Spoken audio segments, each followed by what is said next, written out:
All right, about to talk to Dee Lauderdale, our newest addition up here. He's on the good side of things. Talk about that in just a sec. Formerly of Lindsay Lane. Formerly of Lindsay Lane. And you're still a pastor, aren't you? No, I'm not working in a church full-time. anywhere. No, but I still fill in. I actually spoke at Crosswinds Methodist Church the last 2 Sundays, so I fill in when people need a break. I want to talk about what happened yesterday morning over this out in Decatur Daily this morning. Student killed in a collision. Was excited about the season. He was 15 years old. Wow. Walked to school and walked to work and walked to practice football in the morning. They were getting practice, but they were lifting weights. He would get there 30 minutes to an hour before the gym was even open for them to lift weights. People all the time offered him a ride. His name was Austin Cook, 15 years old, incoming freshman at Danville High School, which they have a new coach this year. And they said he just loved football and he loved to walk. Wow. And then he gets run over walking. Someone just didn't it's a terrible act. It was still dark at the time he was walking. Yeah, that was my question. So it was before the sun got Yeah, up? it was about 5:30 yesterday morning. All right, anyway, just tragic story out of Decatur Daily this morning. All right, there you go. I was up here last week, making your first time up here. I want to say give a shout out to your mom and dad this morning, Don and Sheila Lauderdale. You wrote Pivot, a 3-word manifesto for manhood. Great book, very short. Simple. But now what are you working on? Okay, one of the cool things about growing up in the South is you're taught some things that maybe guys in other parts of the country aren't. So for the last several months, I've been trying to figure out a good way to talk about those things. And so what I've come up with to help our guys grow up to be the kind of men, wouldn't it be great if they were all Southern gentlemen? Yes. Right? Not just the rednecks running around being racist or whatever, but I mean true Southern gentlemen. So I thought, well, what does it mean to be a Southern gentleman? I said, okay, there are 3 things if we can teach our guys to do, they'll be successful. The first is we've got to help them develop a moral code to guide their life. You've got to base your life on something, right? Because whatever you base your life on is who you're going to marry, how generous you're going to be, how honest you're going to be, even who you're going to vote for. So we've got to help them develop a moral code. That's And the next the toughest one. Yeah, just real simple. The next one is they got to develop a work ethic to build their life on, to be able to do the things that it takes to be successful. Because think about it, the South's economy has been decimated 2 different times, once in Reconstruction and once in after the Depression. And it got rebuilt just by sheer hard work. But no one wants to work anymore. They don't, but you know what's funny about it we is don't make them and they don't have to. I don't think we teach them, I think is one thing. And the second is there actually are more young guys out there with good work ethics than I ever thought there were. I run across them every once in a while. In the business that I'm in industry, I see a lot of these kids that have been in engineering school and they come out and they're actually pretty good workers. Good. The problem is there's a lot of them that don't. I did a message the other day, and here's a statistic. 1 out of 7 people, kids, ages 16 to 25 are not in school or don't have a job. Wow. How many? 1 out of 7. 1 out of 7. 33% of those 16 to 30 still live at home. And that's becoming more and That's a more big now, isn't it? problem. Yeah. This thing they call boomerang kids. Yeah. Right. You know, they go out, they go to school, and they come back. So, and a lot of it's they don't have a good work ethic and they can't get a job. I've got a 24-year-old daughter and her fiance, both got jobs right out of school, so they're out there. Exception. It's not that people keep saying they can't find jobs. Well, they can, but they may not find a job making $60,000 Well, a that's year what they're coming out of looking school. for. Lower your standards. Right. Instead of learning to go work at a let me job ask you, is and this work their way up. Way up. This is the problem that some people that my age or got kids, they come and they say, the kids now in their 20s want to live like we do. They immediately want the big screen TV. They immediately want the nice looking car. They immediately want that nice looking house. And they can't afford it. Right. So they want us They want to that help management them position. pay for their lifestyle. Right. Well, the part of that problem is when they were teenagers, we bought them a brand new car when they turned 16. So it's our fault. It Right. is. Oh, it's 100% our fault. It is. I mean, they don't come out being that way. That's how they're taught. That's how their life goes. It's mom and dad doing everything That ain't for the way them. we were raised.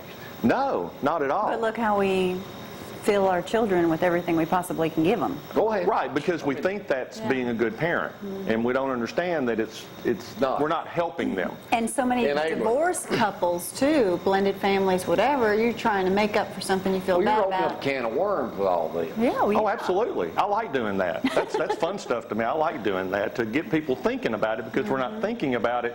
All we do is complain about it. And I'm the world's worst about, I mean, if you come to me and all you do is complain, you don't have a solution, I'm not going to listen to you for very long. You can ask anybody who's ever worked with me. Let's figure out what the problem is. Let's figure out how to fix it so we can move on to something else. So we do a moral code, then we do a work ethic, and then we teach them common sense to live their life. There was a recent story. We were, my youngest daughter's headed to UNA in the fall, and we were at her orientation, and one of the counselors there told the story of a kid who showed up at UNA as a freshman and ended up bouncing checks all over town. Mm-hmm. His mom comes to him and says, "Son, what are you doing?" And the kid said, "Well, I thought my debit card was attached to your checking account, not mine." And didn't understand the basic common sense of, if you don't have any money in your checking account, don't use your debit card or don't write a check. There's just this common sense stuff that the three of us sit here and think, well, everybody knows that. Well, you don't. They Do you wanna have know any it? stats You don't. on people that got 20-something-year-old kids or even 30 that are still paying a lot of their bills? Oh, I think it's in that 30% that are still living at home. I suspect most of them are still paying their bills as well. But, you know, the other thing, Jamie, is why would you? Why would you want to leave if mom and dad are doing it? Yeah, why would you want to leave? And number two, as a parent, why would you want to continue to do that? Why would you keep paying their bills if you know? Feel sorry for them. Don't think they're can survive on their own. Well, then you ought to feel like a Worst failure thing, as a too. parent because you haven't taught them, you haven't prepared them to do the things that are necessary just to go out and survive. And the other thing is, I think we don't give our kids enough credit.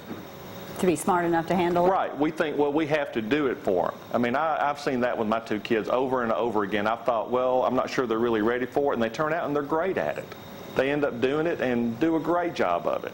And so a lot of it's just giving them credit a lot of times and just giving them a little bit of saying, I believe in you. So now any parents that are sitting out there that may be listening to think, saying, boy, did I blow it with this teenager behind me, and want to just change that, you're not suggesting just cut them off completely, stop. No. You have to gradually build You do. into Set up a this plan. now. Sit down and talk with them and say, okay, here's where, tell me where you want to be. You look at your kid and say, okay, tell me where you want to be in 5 years or in 2 years. And let's set up and work out a plan for me to help you get there.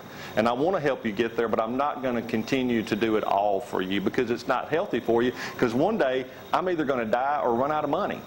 So eventually you're going to have to learn how to do this stuff on your own. See, my deal is I don't think kids will help us near as much as we've helped them when we need them. They You don't won't. think so? No, I I'm don't. Why not? I'm judging on my kids. Oh, How can people get in touch with you if they want to share some of their stories with you? just go to my website, DeeLauderdale.com. There's an email link on there. You can get a hold of me there. One more thing on the Pivot book. I'm still looking for a high school program, a high school football program that would be willing to be the pilot program to try this for me.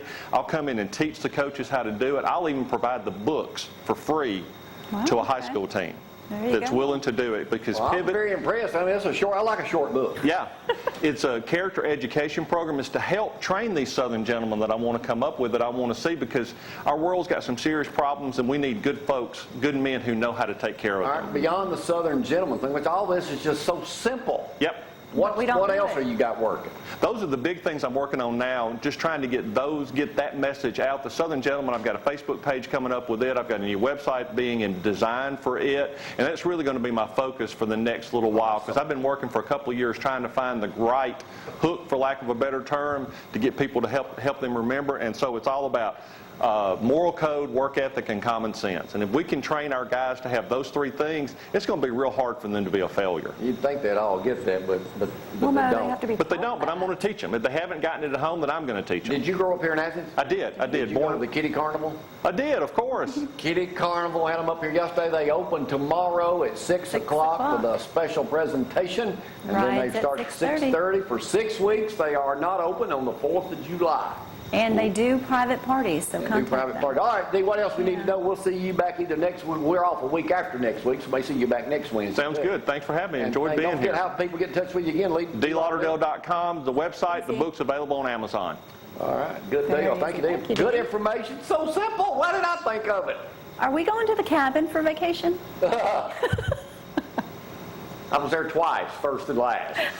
Kitty Carnival opening tomorrow. See y'all tomorrow. Bye.